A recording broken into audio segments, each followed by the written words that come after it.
It's the first time that he's giving a lecture at the school since he left in the early 1980s, so it really is a great pleasure to welcome him back. In his introduction to the monograph on the work of John Pawson, Bruce Chatwin wrote, the Japanese have a word wabi to denote poverty, or rather voluntary poverty. In the Zen sense, that to be thingless is to possess the world. In both China and Japan, this ascetic search for poverty derives from the teaching of the Buddha. A man weighed down by things, he said, was like a ship into which water is pouring. The only hope of reaching safety was to jettison the cargo. I think over the last probably 12 or 13 years, John Pawson has been a master of jettisoning the cargo. And he has really developed a number of projects where through this art of, in a sense, emptying the projects, he has also managed to instill a great deal of resonance into his projects. Most recently, I think many of us have heard about the completion of the Practices project for Jigsaw in Bond Street, but also through a number of other projects, such as the one for Calvin Klein in New York and other residential and commercial projects. I think he has really developed a very distinctive practice and distinctive architecture, which really is something quite unusual in the context of the UK. And it's great for us to have him lecture here tonight. Would you please join me in welcoming John Pawson?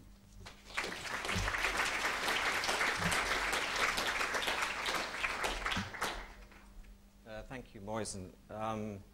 It is very flattering to be asked back, especially as I've yet to graduate. Alvin, the previous chairman, did say when he met me that, or introduced me as the boy that was having the longest leave of absence. And, but he did put a time limit of about 20 years. And I've used up about 13 of those. So.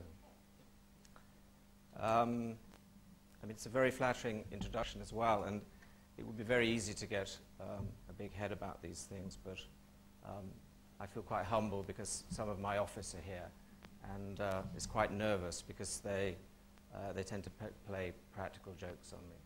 So you never know what might happen. I think people are usually surprised about my work in the fact that it's very, as opposed to being just coming out of nowhere, it's extremely referential.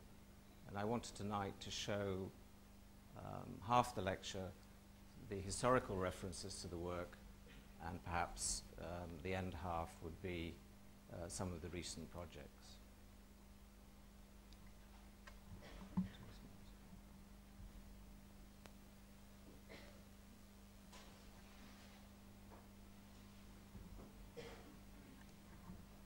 I mean, for me, I suppose, like most of you, space is the most important thing in architecture. And I think space defined by primal objects is probably the most easily understood. And here it's the space between the stones in this Japanese garden. Let me get this right. So am I in the way?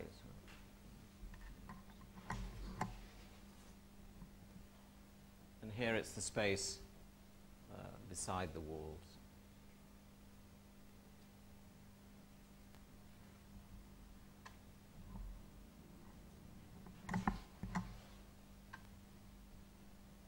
I think because of the compression, you can almost feel the space between the Shaker buildings on the right.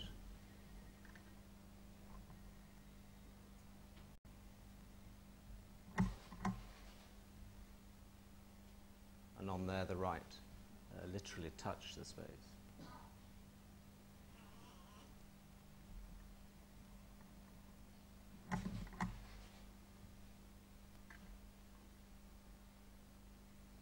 And in this gallery that I did with Claudio Silvestrin, you're drawn through the entrance and deposited right in the center of the gallery.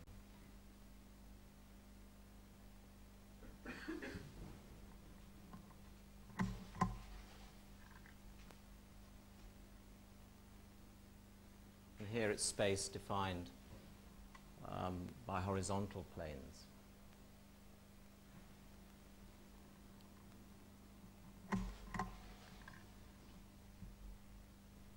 And I think with Donald Judd's sculpture, it's the space inside the object, perhaps, that's more important than the object itself.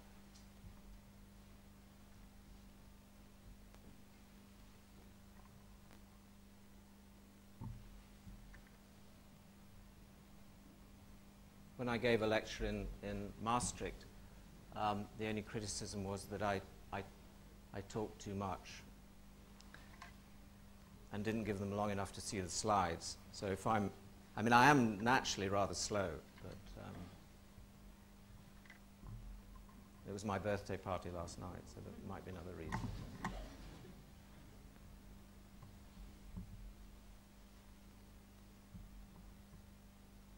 Obviously, vaults are probably the most primal way of defining space, containing space.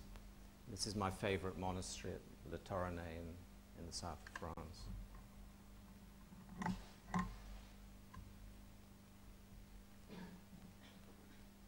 And on the left, this was a project for a museum in Germany, where we're obviously influenced by Louis Kahn's cyclical vault.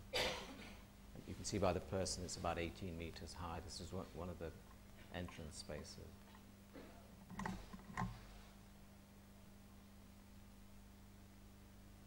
And I think just like walls and vaults and horizontal planes contain space, so I think light qualifies it.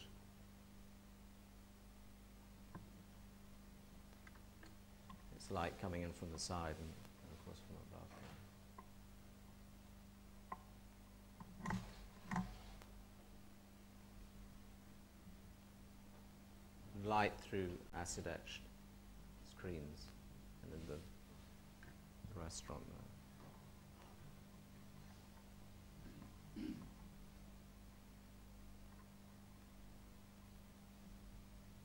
You see all right?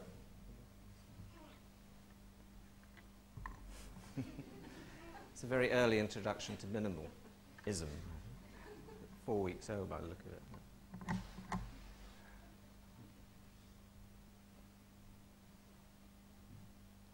And this is light creating a special atmosphere in a hall that we did in Hampstead and at Wakaba, the Japanese restaurant.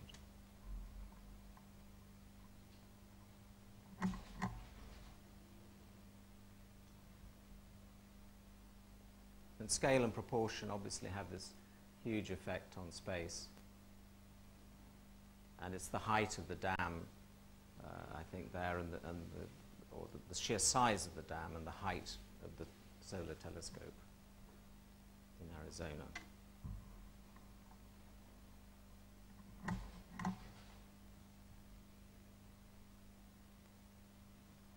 And the scale of the bridge in New York and these skyscrapers in San Francisco. I think because of the size, the road appears to be quite narrow, even though it isn't.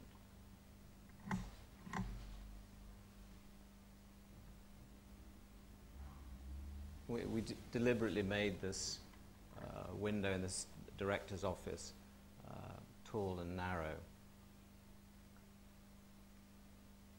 And in the gallery in New York, it's about 18 inches, hiding the stairs to the next floor.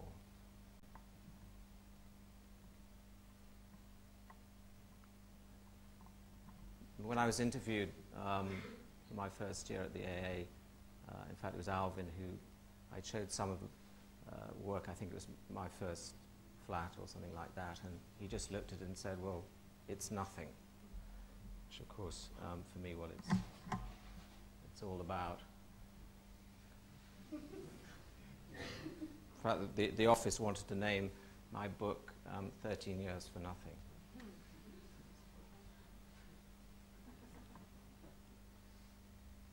I love straight roads like this, which disappear into infinity, rather like runways, or these very simple bridges like the Humber. In fact, I'm more attracted to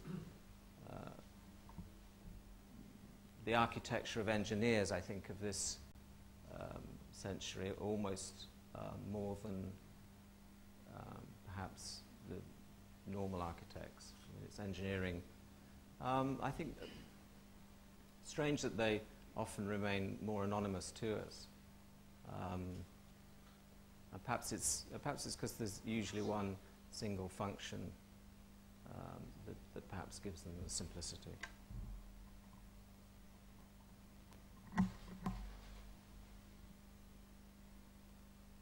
And it's the attenuated plan that attracts me at the monastery at Waverley, or this sculpture in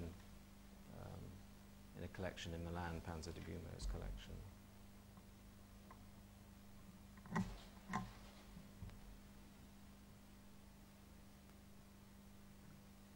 And these screen walls in a library book company I did with Claudio appear to be much longer because they're lower. And it's the proportion of these. I mean, this is an original drawing for Wagamama, where the tables are in fact single pieces of Carrara marble about 20 feet long. Because of the attenuation, they appear even longer, I think.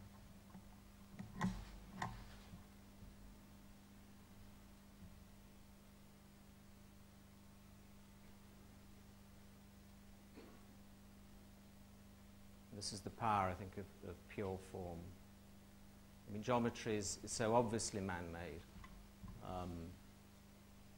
that it's a great delineator of space.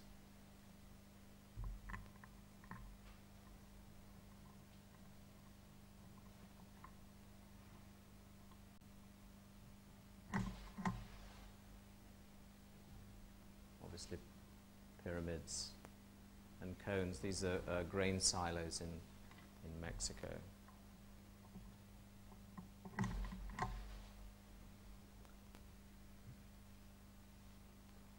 A solid cube of marble for a kitchen, and the translucent screen with the clear square cube in the shop front of the cake shop.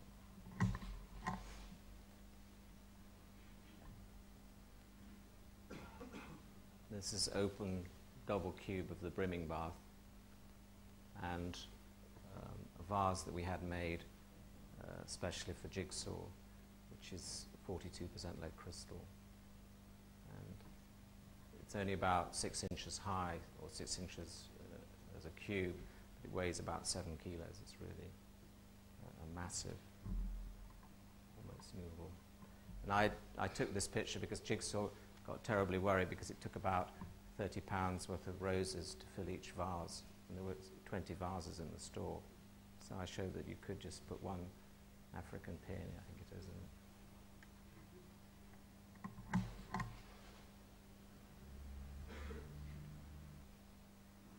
it. Van der Laan's double cube there, the font. And Roman baths at Pompeii, which have always attracted me, this hemisphere.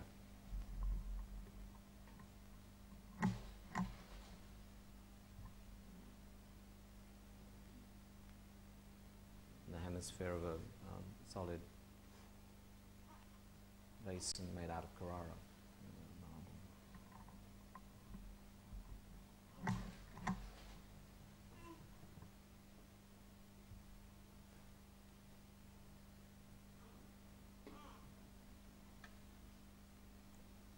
The geometry of this deep-sided Ming Dynasty bowl, which it's very difficult to see, but it's got wonderful secret engraving on it. And then the two heads on the right, or the two bowls on the right. I think what's, perhaps so powerful about the Maplethorpe photograph on the right is, it's not just the contrast of the two heads, or that sort of almost sculpture-like quality, but it's repetition. And repetition is a kind of simplicity, I think. And it's repetition on a very grand scale in these Midwest elevators, grain elevators, or the Roman aqueduct of Carthage.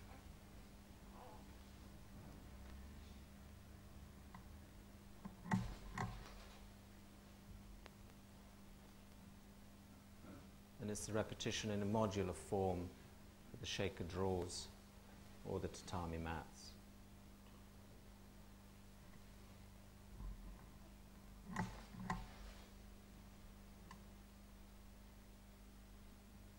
The repetition of the columns, I mean, they're so close together, I think that they almost become a wall in this temple, which is in Sicily. And then it's the processional plan, the repetition of the processional plan for the museum in Germany that we did, and the walls at Waddington Galleries.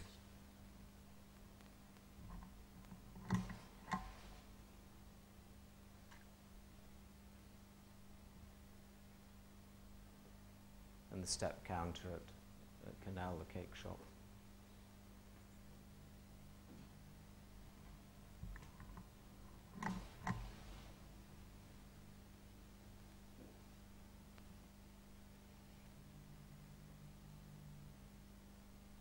I mean, repetition is also a kind of restraint. And as Moisen said, the Japanese have this word wabi, which, I mean, they'd take a book to explain, but I think Bruce Chatwin had it right with voluntary poverty. Because it always sometimes gets me into trouble, because I've just come back from Japan, where I've been negotiating my fees with Marui, the department store. And of course I gave them the book to read, and of course they immediately picked out this idea of voluntary poverty. And they hoped that I would keep this in mind with my fee proposal. But I love windowless facades.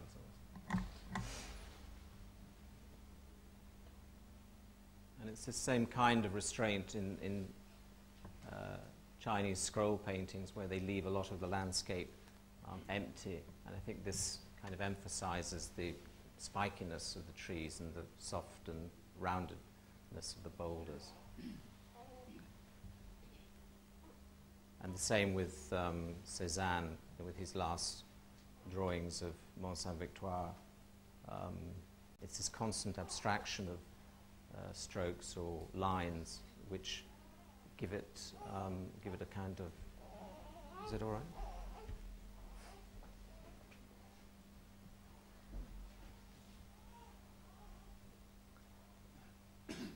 Give it this kind of translucency and I think lightness. I mean, he became obsessed, I think, with that, which, I mean, they really are beautiful.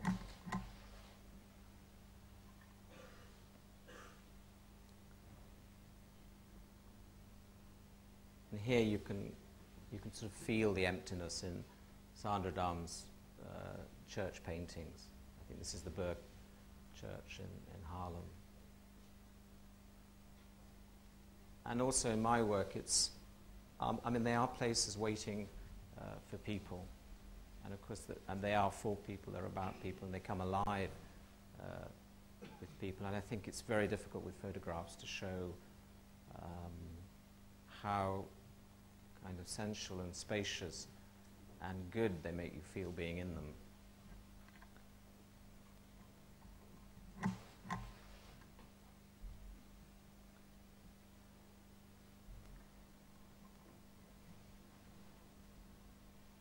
This is something that gives me a break, something that Claudia wrote. So from referential work to some of my own work, not these two, but it just kind of gives an introduction to a holiday villa that we did. It's in fact the last work that I did with Claudio, which is a holiday house in Majorca, which is about 5 miles from the sea, and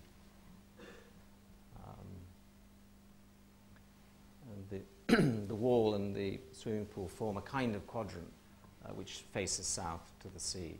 And you can see in the background there are mountains to the north. And it's set in this incredible almond grove. And we wanted to hide the entrance as you approached, and tie the cube of the house into the landscape with this long 400-foot wall, which then draws you up in these series of very long steps to the gap in the facade.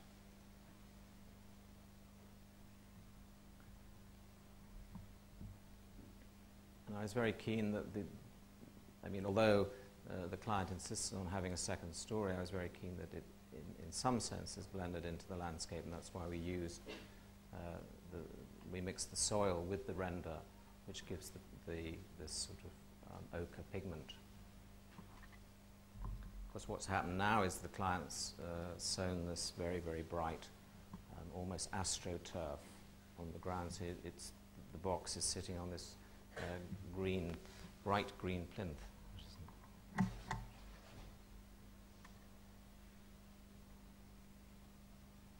And from the courtyard,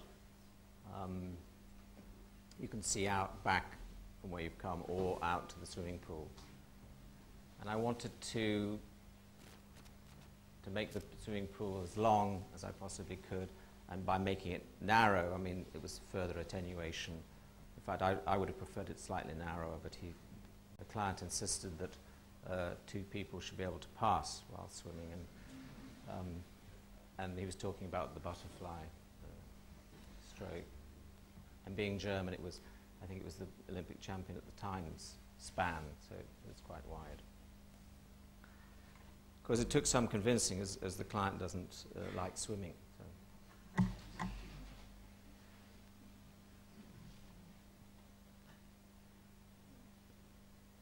And we made a small pool at the end for the children, and to make it safe near the house, the front part is also shallow, although you can't see the steps because they're underwater. And it was deliberate to build it up and not, dig it into the ground, so that when you're swimming, you have this feeling of swimming over the landscape.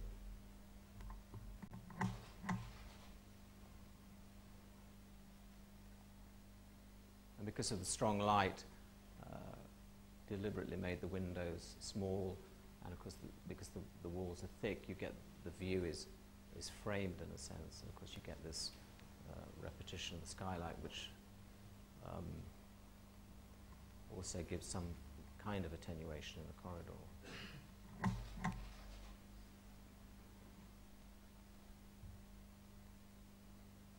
And the stone throughout the house, all the floors are the same, inside and out is the same local limestone from Saint-Denis, except when we needed larger pieces where we used imported travertine, like the screen between the bath and the shower.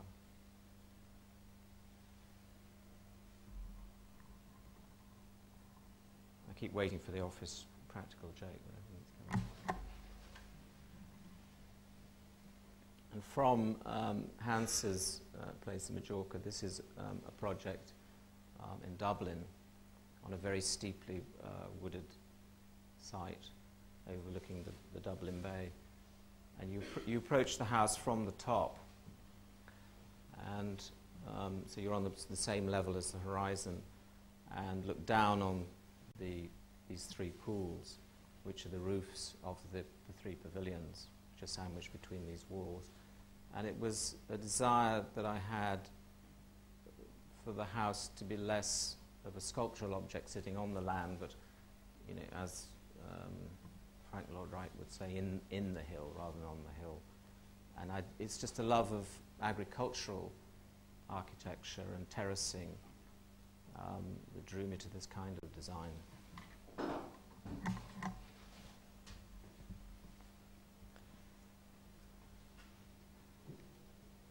And the internal spaces, there are 3, of which the top one was to be a gallery, the middle one living and the bottom sleeping.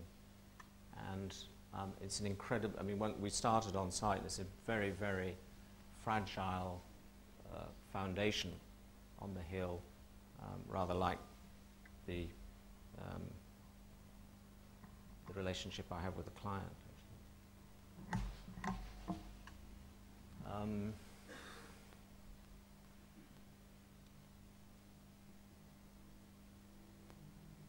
So from houses, this is a small apartment in Knightsbridge. And you can see from the plan on the right, the kind of higgledy-piggledy thing that we've found. And to sort of clean it up, I use one central element, which houses all the storage and the functional things, and I left the perimeter clear. I think by opening it up east to west, you're able to have sun, or light at least, throughout the day. And by putting the screen, we hid the kitchen from the living room and the dining room, but still they were able to keep some contact with the space.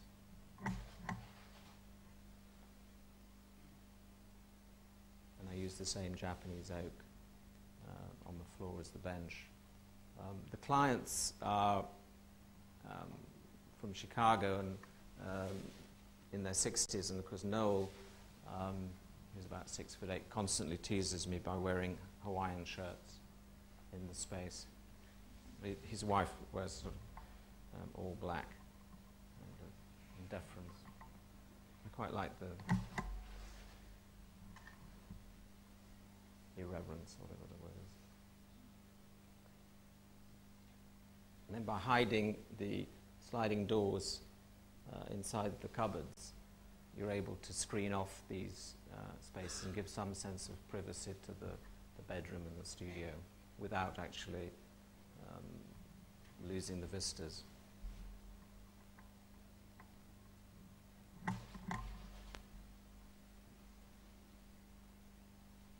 And by using acid etched glass, you have a screen which lets in light, but still retains a kind of privacy.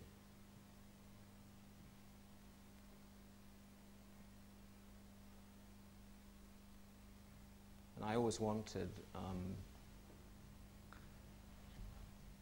to sort of emulate those Greek bathrooms where they built the bathroom on top of the marble mountain. And this is about as near as I got. The floor slabs are about 3 meters by 3 meters. And this is a 1-ton bath carved out of a solid piece, which took some getting in to the house, mainly because the size of crane that you need for this couldn't fit round the back of the building.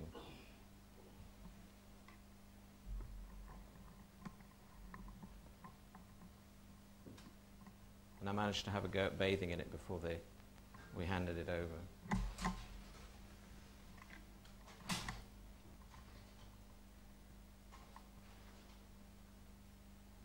And I show these really these details of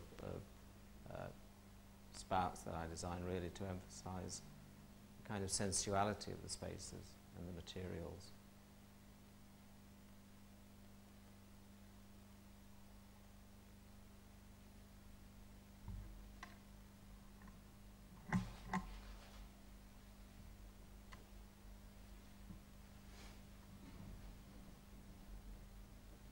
This is my own house, or rather my wife's and I's house.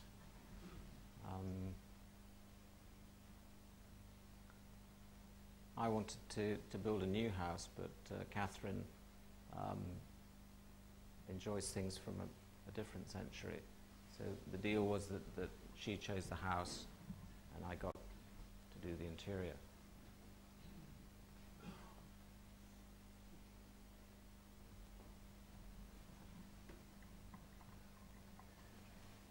I did very little on the outside, apart from recess the door.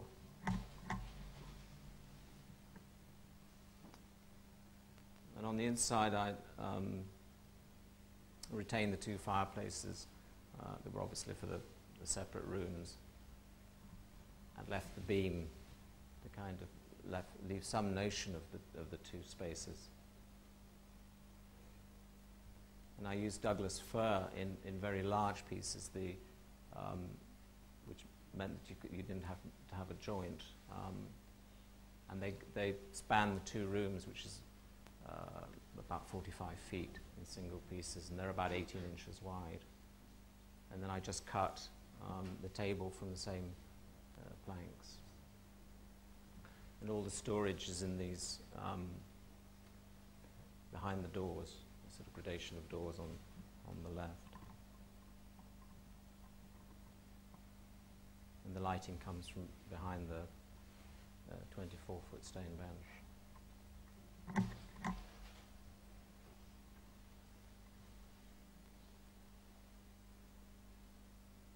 And the Galley Kitchen has these two marble worktops, which are about 4 inches thick and about 14 foot long.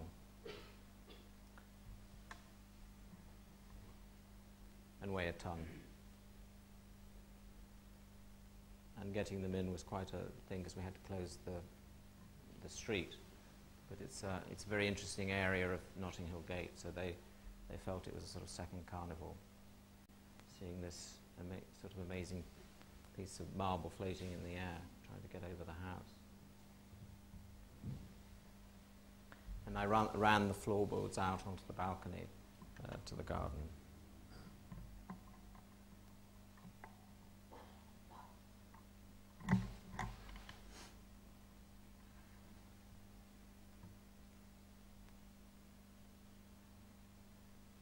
And right at the top of the house in the mansard is taken up by our bedroom.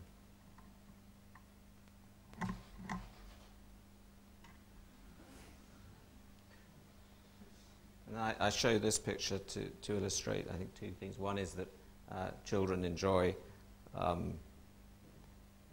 Caius and Benedict really enjoy the architecture, and my wife, as you can see, puts up with it.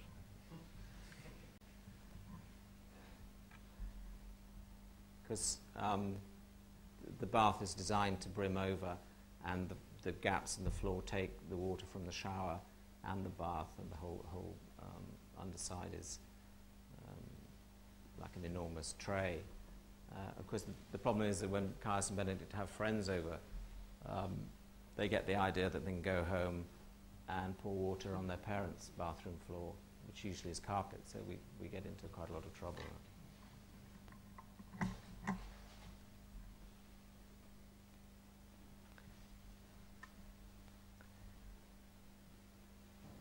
The idea behind the garden, which I did with Johnny Bell, who's a landscape architect, was to really continue the idea of the living room. This is, in a sense, a way of containing space outside and restricting the view.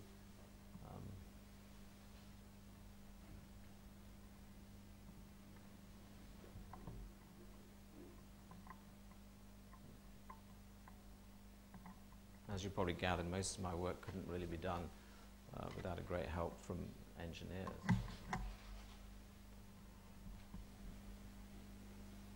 So from residential to commercial, this is a small clothes shop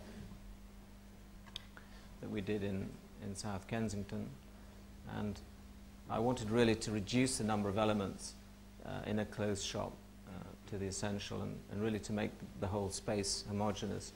I used the same sand and cement on the floor and the walls, and this wall which from the basement, which becomes a display top.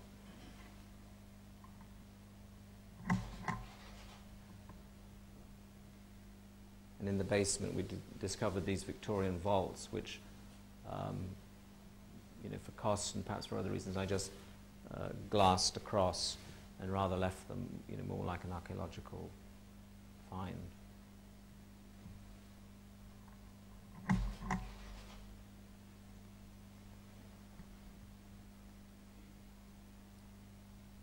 the shop front is only really broken by the painted sign and the line of the door.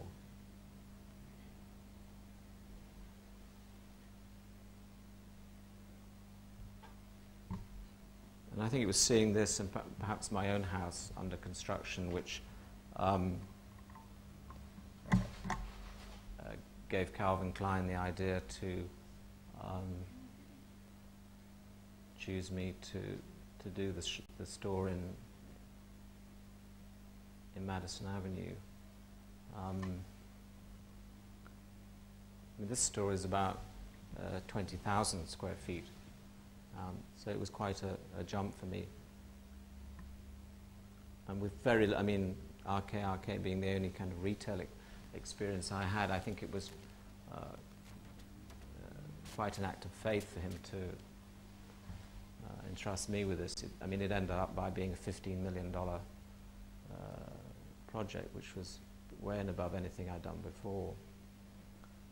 It's on a very prominent corner site. Of course, it's a fantastic space to begin with, and it was put up by J.P. Morgan at the beginning of the century.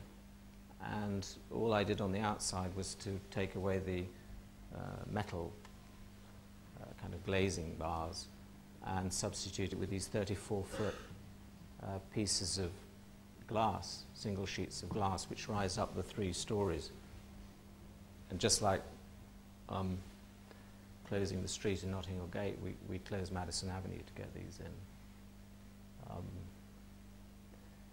They just happen to be the biggest pieces of glass that you can get. I think that the analogy with kind of temple is quite an apt one. And then inside, the sort of the feeling is really, I think, one of York stone floors and white walls.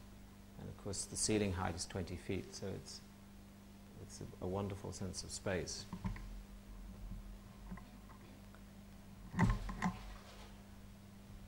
And then really the idea was then just to keep the circulation very simple and the direction so that the customers could get to the clothes very easily, and there was very little to distract them.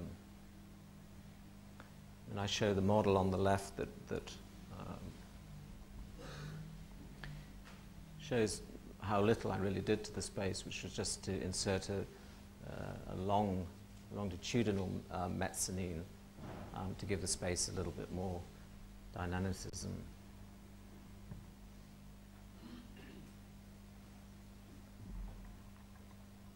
Of course, working with Calvin, I mean, he is a designer, and that's the first time that I've worked with somebody. So I mean, it was very much a kind of team or a partnership of sorts, except that he had enormously more energy than I had for meetings, and an extraordinary kind of interest in every single detail that we did. And this just shows how near, I think, to the computer rendering the space really is, except the difficulty with trying to show projected work in computer drawings is very difficult to convey the sense of light, which of course makes spaces. And also can be very, very confusing in the whole method of actually persuading clients to go ahead with what you think may be the best thing. I mean, they are almost too real, and I'm very wary of actually using computer drawings now. Of course, Calvin, when I showed him these, thought it was a store that we had already opened in Los Angeles, or they'd rather opened.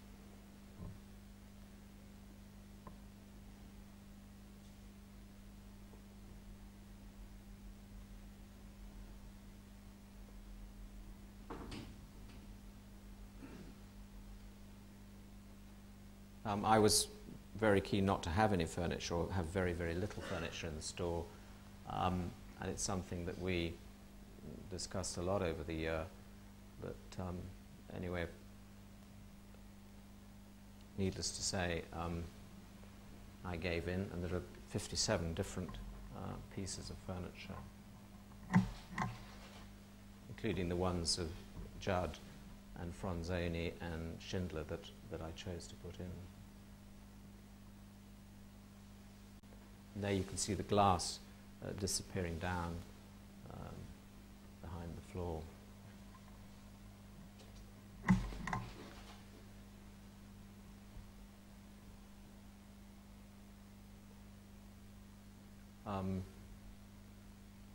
I mean, relationships with clients do go up and down.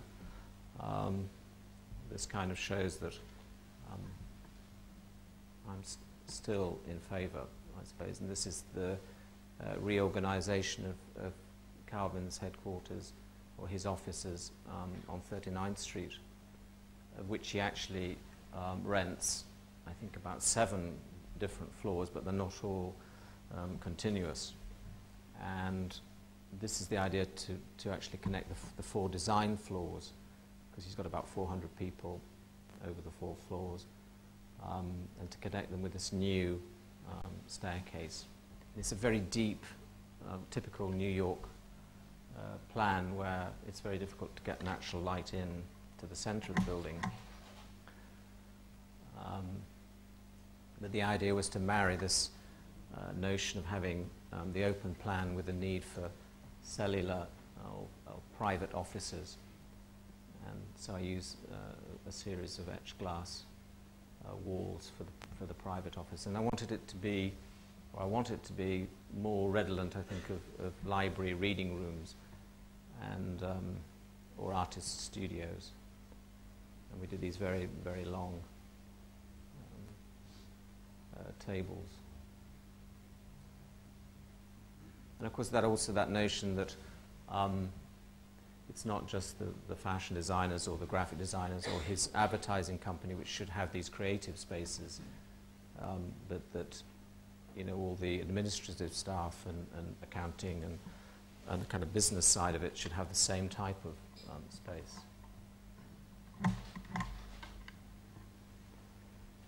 And this also shows that I'm not above designing a hot dog stand for Calvin when he was asked to do something for the New York Times magazine. But, I'm not sure how long I'll last if he thinks if he gets suspicious of me, which is the photograph on the right.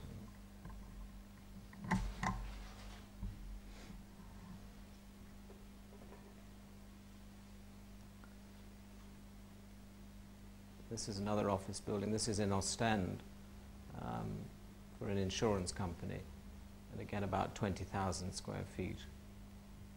And I deliberately turned the back on the high street in Ostend, which is very, very busy with this windowless facade, which I think is more powerful because of that. And the idea is to cover it in, clad it in limestone. And the site is triangular, and rather than fight it, I thought it's very nice to kind of run with it, and you get a series of both triangular and rectangular rooms. Of course, when Bernard went to the planning in Ostend, they said, well, if you're mad enough to build something like this, it's fine by us. Because he's the biggest employer in the region.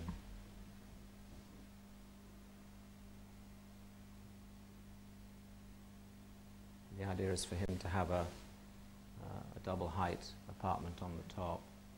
And I think with clients who are also users of the building, you're able to have much more generous circulation, and you're able to wrap the stairs on both walls rather than having to double back and things like that.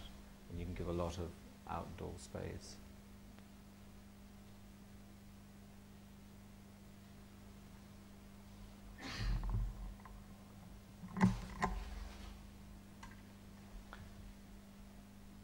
And then from Ostend to Halifax, Dean Clough, used to be these amazing carpet mills, crossless carpets, which I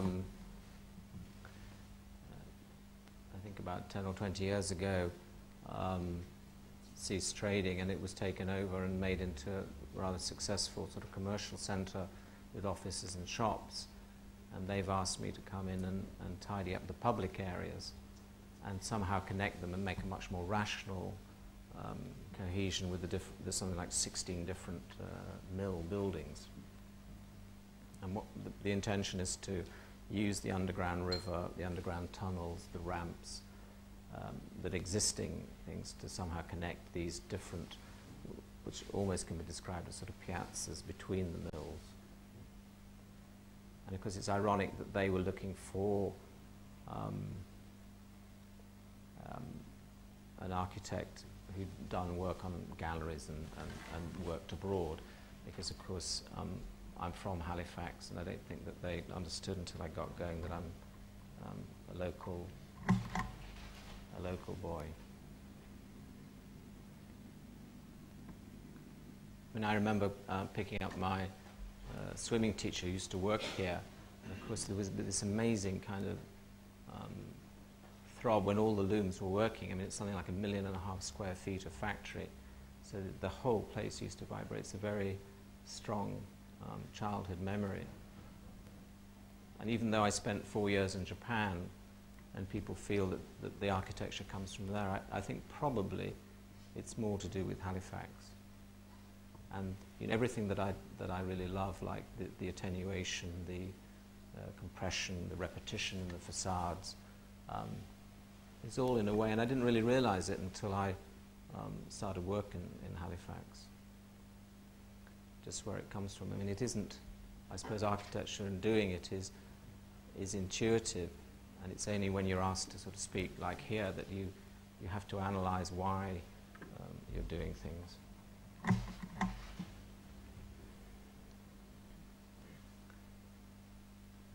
And these are some of the internal spaces. And of course people say, well, what did you do to this? And of course it's what you stop them doing, which is so important, I think. I mean, they wanted to paint the walls white, these beautiful York stone walls. They wanted to put Italian lighting hanging down from the vaulted ceilings. They wanted to cover the cast iron columns. And I mean, very subtle choices. And if you make a wrong move, I think you can really spoil space.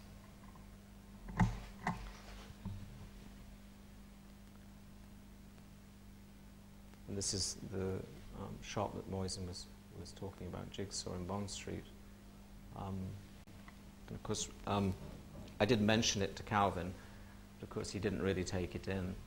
And of course now they're saying that I did everything, I've done everything in this shop that I wasn't allowed to do in New York.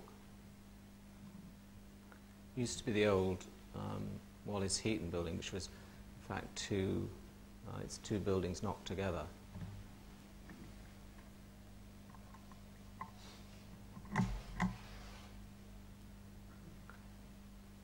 And because of the restrictions with planning, I was very keen to create a second facade inside and a double height space. So we knocked out part of the ceiling, the front of the shop,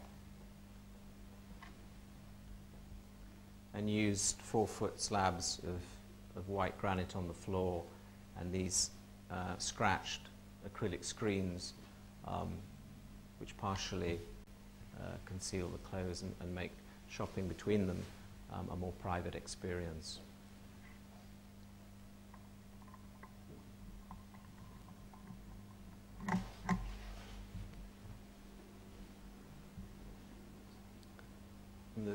The double set of stairs on the left lead down to the basement, and on the right the narrow ones lead up to private areas, which are really the press rooms.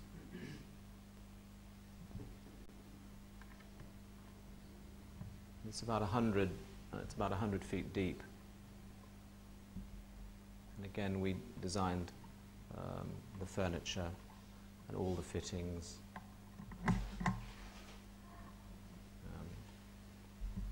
Controlled the graphics, mannequins, choice of furniture.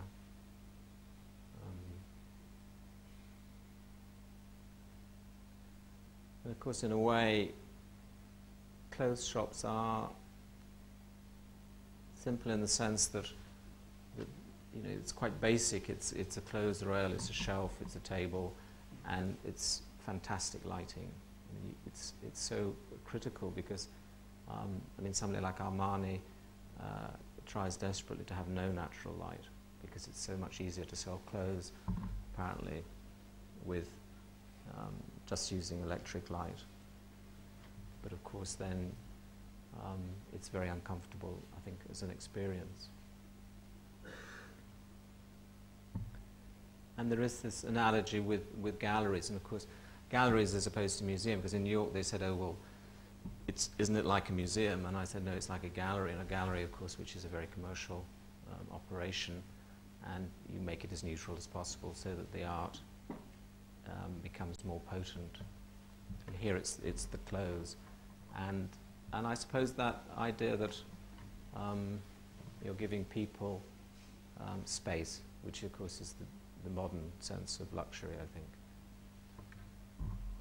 Of course, it's pretty ironic that somebody who enjoys really travelling light and not, and in a way would like people to have less, you know, has sort of got to go with the two sort of big retailers of persuading people to consume. It's sort of it's an irony I haven't missed.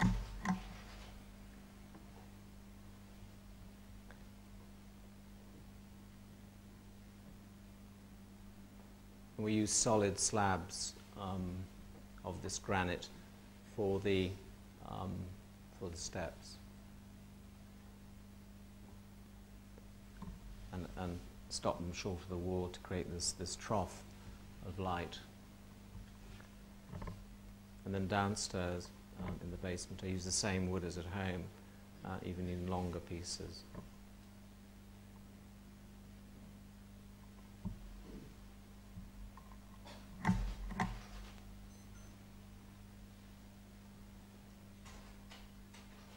No, it's deliberate, the nothingness. I mean, I very rarely get back to Halifax, but I always dream of escaping to the moors. Or I suppose, like you, get fed up with architecture. I want to sort of destroy it, but then I remember that I've got a family to feed. That's the end. Thank you very much.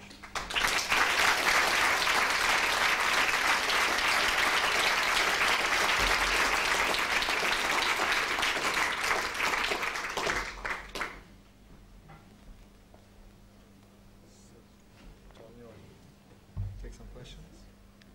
There probably won't be any questions, Sure I don't think. I I know my office had planned some really tricky ones, but... So first the questions are coming from the front row? Or are there any questions? It's probably time for a drink.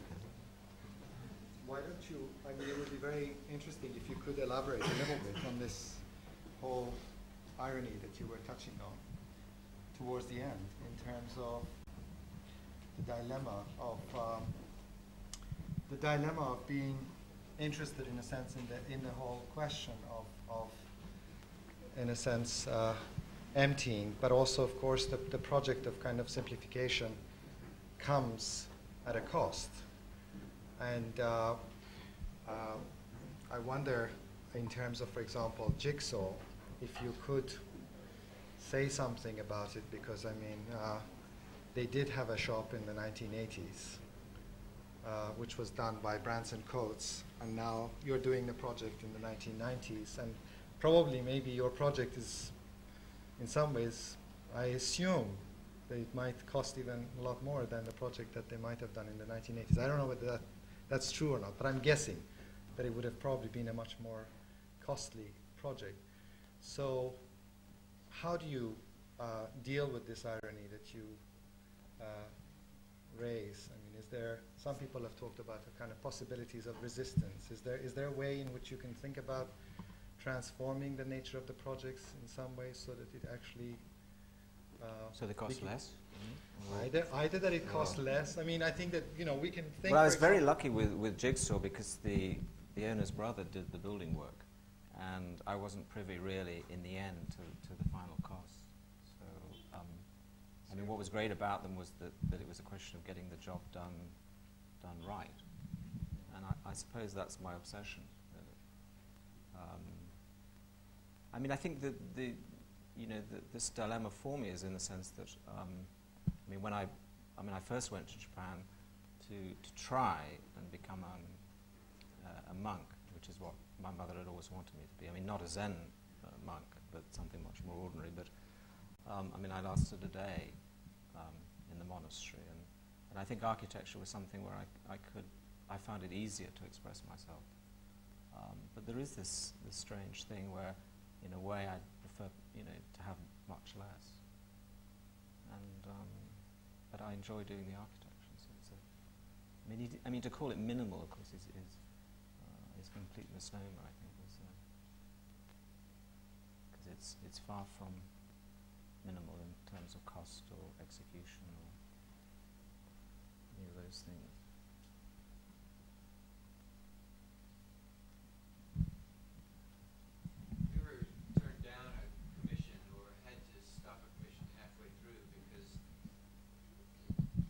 Have you ever found that you have to walk away from a commission because... well, I've never turned anything down, no. I have to say.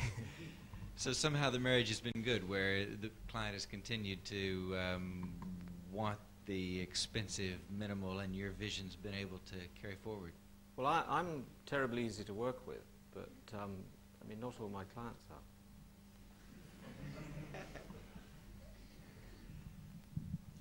But no, I think I mean, it's, it is a struggle, but, I was always taught, not to tell people about the struggle.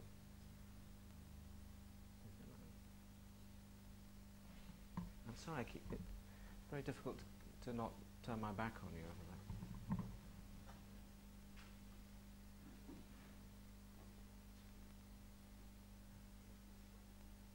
You've established this kind of tone that I think makes it very difficult for people to respond in a sort of sufficiently ascetic manner to right. Yeah, well, I hope the work says it all. The work says it all. But my office isn't like this. I mean, it's a riot.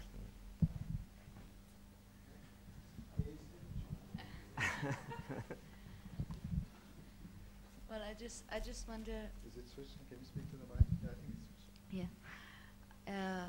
All the pictures that you show of your architecture was empty from anything else. Also in your house. Yeah. I just wonder if it's deliberately or... Well, I mean, yes. Yeah, it's for the picture. It's for the the picture. It's very difficult to show things, I mean, in a natural way, or, I mean, obviously there are lots of things there at any given time. Because the space will change when I you mean, that's the put point of paint. it, yeah. The spaces to do things in, and they have different sort of functions. But I mean, not to sort of get too wound up with it, but I mean, they aren't empty. For me, I suppose. Or, I mean, they're full of things, They're kind of sensual. Are you familiar with the work of Yasujiro Ozu, the Japanese filmmaker? No. No. Tell me. Well, this is a very interesting filmmaker. I think Ozu is lots of films from the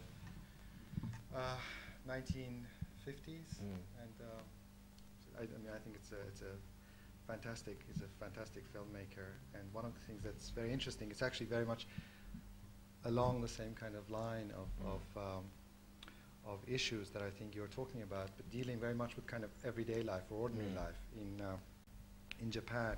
But one of the things that I think is is also interesting is that the films, the photography, actually also deals with kind of ordinary circumstances, so that it is possible to see. I mean, it's also most of these films are black and white, but it's actually, in fact, it is possible to see people using the houses in terms of kind of their everyday activity, with elements of everyday use kind of around. And in that sense, I think there is, this I think is a sort of interesting question in terms of the whole idea of the role of photography itself, that somehow also, you know, very much. I mean, moving film would be much better for me. I mean, it does capture it would capture much better, you know, the feeling of space. I mean, I love architecture in films.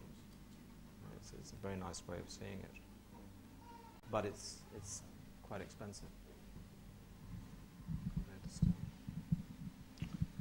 Any other questions? Can you wait until I pass this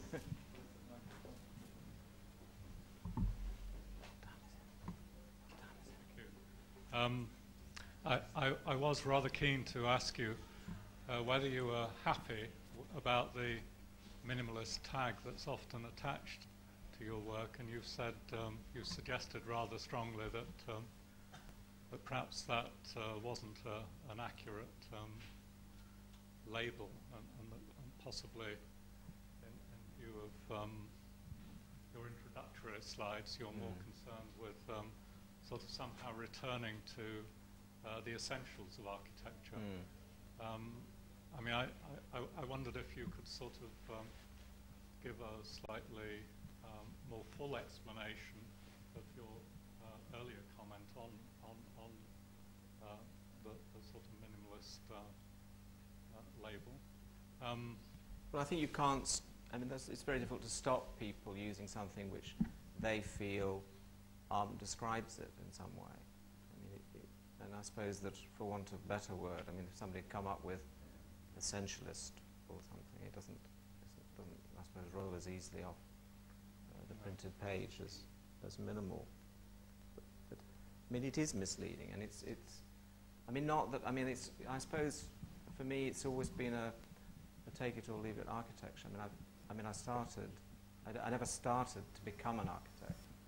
I mean, or to have an office, or to go through the traditional route of working for somebody else. I mean, I was doing it. I've always done it for myself.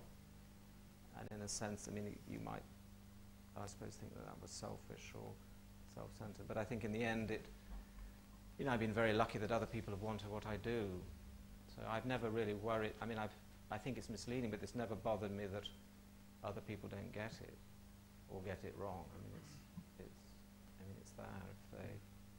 And luckily for me, it's something that I can actually also earn a living from.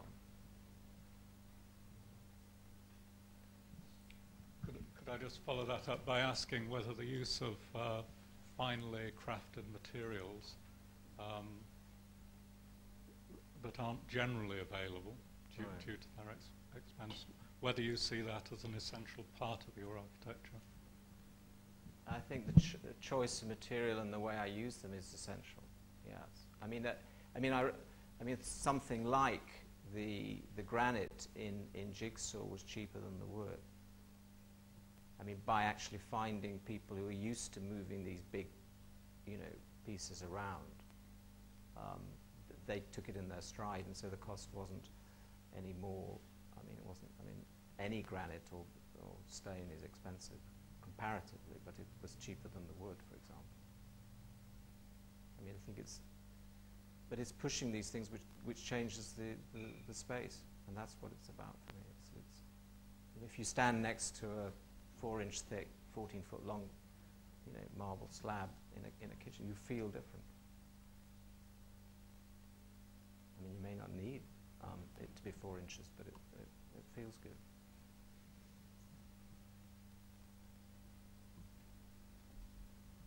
Is that about it? Yes. I don't want to. Thank you for staying so long.